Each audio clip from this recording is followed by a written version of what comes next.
July 12th, Daily Devotional from the Heart by Ellen G. White. Heaven's Ladder. This is none other than the house of God, and this is the gate of heaven. Genesis chapter 28, verse 17.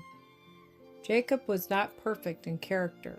He sinned against his father, his brother, his own soul, and against God.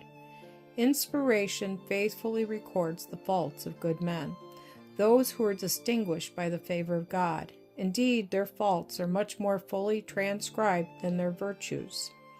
They were assaulted by temptations and were often overcome by them, but they were willing to learn in the school of Christ.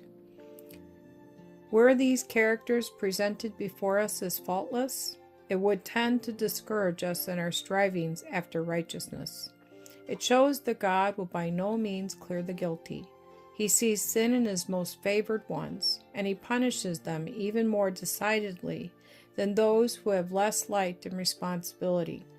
But in contrast with the sins and errors of humanity, there is presented one perfect character, that of the Son of God, who clothed his divinity with humanity and walked a man among the children of men. Jacob obtained by fraud the blessing designed for his brother.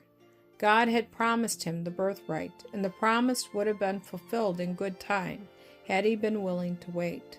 But like many who now profess to be the children of God, he lacked faith and thought he must do something himself instead of submissively leaving the matter in the hands of the Lord.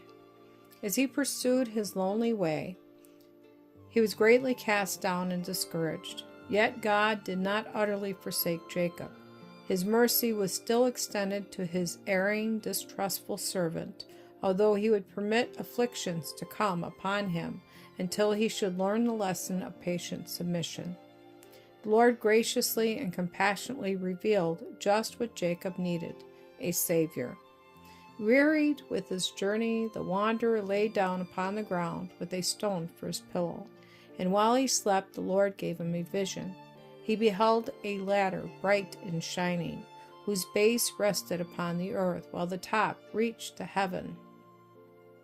Upon this ladder angels were ascending and descending, and above it was the Lord of glory, who addressed Jacob in words of wonderful encouragement.